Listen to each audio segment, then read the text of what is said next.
Global super লিগে Guyana Amazon ওয়ারিয়র্সের হয়ে আজ প্রথম মাঠে নামে তানজিম হাসান সাকিব।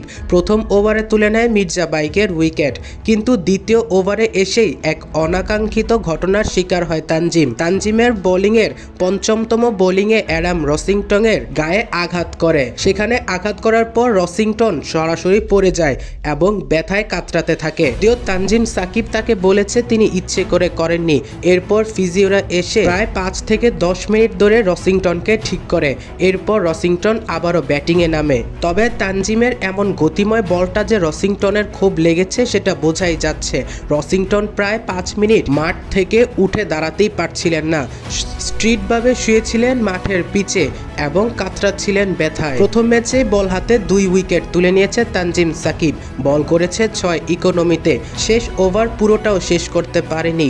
এর আগে অল উইকেট হয়ে গিয়েছে লাহোর কলান্দার্সের। আজকের প্রথম ম্যাচে দুর্দান্ত পারফরমেন্স করেছে গায়ানা অ্যামাজন ওয়ারিয়র্সের বাংলাদেশি বোলার তানজিম হাসান সাকিব।